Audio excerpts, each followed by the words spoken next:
Okay, we're now going to have a go at using numerical methods to solve a differential equation. So there's a whole section on differential equations coming up, doing it analytically, but here we're going to try and do it numerically. The guts of a differential equation is that we know about the slope. So we have some function which describes the slope of the function rather than give us the actual values of the function.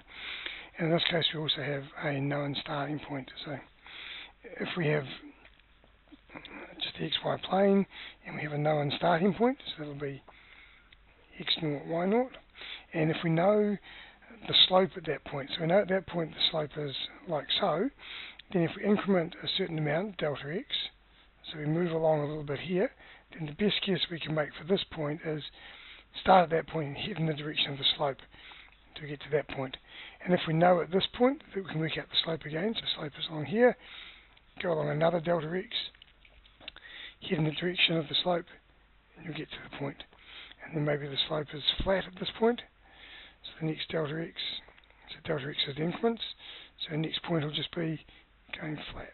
And maybe here the slope starts going up again. So go along again, delta x, up here somewhere, head off in the direction of the slope to get to that point. And we can trace the curve and see where the curve is heading.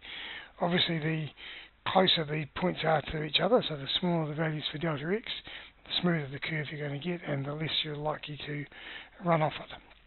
But that's all that this function is doing. It's saying to find the next one, you start at the previous one, the previous y value, so this will be y0. So to find y1, you start at y0 and you go the delta x, the increment on the x-axis, times the derivative function. So this is the f of yx is the derivative. So just multiply your increment by the derivative and it'll tell you how far up you're supposed to be going.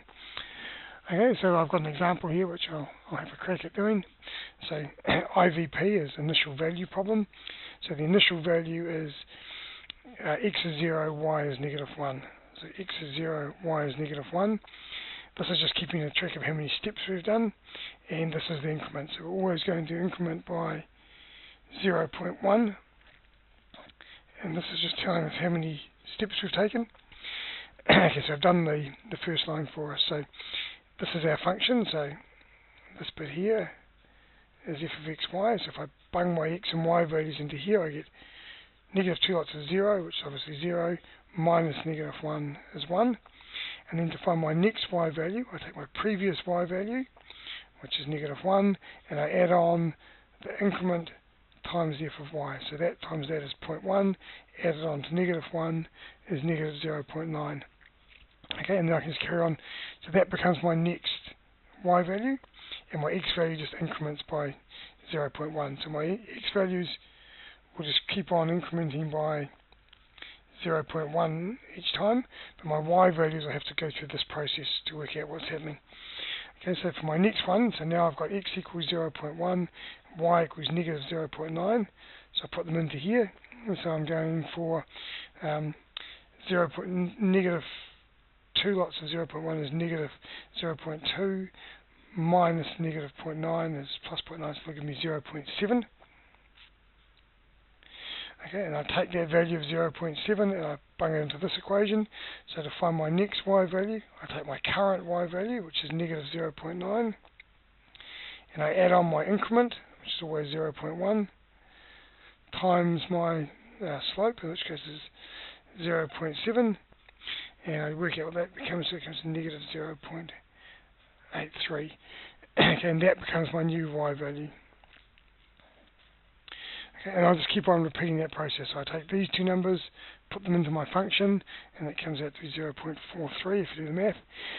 And then I take, to find my next y value, I take my existing y value, and I add on to it the increment times the function value, and that comes out to be -0.787. That becomes my new value. Take these two values, put them into my function value, and I get 0.187. Take my existing y value and add on to it the increment times the function, and I get -0.7683, which becomes my new y value. Okay, you get the idea. Keep on putting into the formula, and you can just keep on doing this as long as you need to. And I'm obviously going to run out of space, but the reason I've only drawn this many boxes is I asked to find the y value in x equals 0.5, which would be this one here. So bring this down here. Okay, and we now have a y value for the case when x is 0.5. Okay, so this is the answer to the question, is this value here. And obviously this sort of thing really loans itself to using a spreadsheet to do it, if at all possible.